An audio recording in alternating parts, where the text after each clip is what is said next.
Good morning. Ketu ಮತ್ತೆ ಮಂಜು ಬರ್ತೀವಿ ಏನಂತ ಗಾಡಿನ ಕ್ಲೀನ್ ಮಾಡೋಣ. ಮಾಡಿರೋ ಅಡಿಗೆಯಲ್ಲಿ ಉಪ್ಪೇ ಇಲ್ಲ ಪೀಸ್ ತರ ಕೇಳಿದೀನಿ. ಕರೆಡನೇ ಅಭ್ಯರ್ಥಿ 4:46 ಆಯ್ತು. ಏನೋ ಹೊಸದಾಗಿ ಮಾಡ್ತಿದ್ದಾರೆ ಸಂಘದಲ್ಲಿ. ಏನೋ ತುಂಬಾ ಬೇರೆ ಹಾರಗಳು ಉಂಗ್ರಗಳೇ. 29ನೇ ತಾರೀಕು ಡಿಸೆಂಬರ್ ಕೋಸ್ಟಲ್ ಕರ್ನಾಟಕ ಹೊರಟಿದ್ದೀವಿ. ಬೇಗ 5:59ಕ್ಕೆ ಇನ್ನು ಮನೆ ಹತ್ರನೇ ಇದೀವಿ. ನಾನು ಹೆಲ್ತ್ ಅಂಗಡಿಯಲ್ಲಿ ಇರ್ತೀನಿ ಅನ್ಕೊಂಡು ಎಲ್ಲ ಅವನು. ಸೊ ಅಗಸ್ತ್ಯ ಮತ್ತೆ ಕಾನ್ಶಿ ಕಾಂಬಿನೇಷನ್ ಹೈವೇಲಿ ಏನಾಗುತ್ತೆ ನೀವು ನಮ್ಮ ಬರೋ ಸ್ಟೈಲ್ ಅಲ್ಲಿ ಹೇಳ್ಬೇಕಂದ್ರೆ ಟೋಲ್ ಸಂಖ್ಯೆ 1. ಶುಗರ್ ಪೇಷಂಟ್ ಗಳ ಜೊತೆ ಬಂದಂಗಾಯ್ತು ನನ್ ಬದುಕು. 10 ನಿಮಿಷಕ್ಕೆ ಉಚ್ಚೆ ಅಂತ. ಟೋಲ್ ಸಂಖ್ಯೆ 2 ಇದೆ. ಎಲ್ಲ ಅವನು ಒಳ್ಳೆ ಚಿಕ್ಕ ಮಕ್ಳು ಸಂಘ ಆಯ್ತು ಗುರು. ಅಲ್ಲಿ ನಿಂತ್ಕೊಂಡವನಲ್ಲ ಅವನು.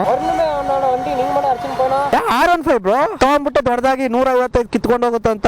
ನಿನ್ ಇವಾಗ 110 ಮೇಲೆ ಹೋಗಲ್ಲ. ಬೇರೆ ವೈಸರ್ ಹಾಕೊಂಡ್ ಬಂದ್ಬಿಟ್ಟು ಓಸಿ ಹೆಲ್ಮೆಟ್. ಟೋಲ್ ಸಂಖ್ಯೆ 3. ಟೋಲ್ ಸಂಖ್ಯೆ 4 ನಿಲ್ಸೋಣ. ಲೈಟ್ ಆಗಿ ತಗೊಳ್ಳೋಣ ಅಂದ. ಇದೆ ಲೈಟ್ ಆಗಿ ಏನಾದ್ರು ತಿನ್ನೋಣ ಅಂತ ಹೇಳ್ದ.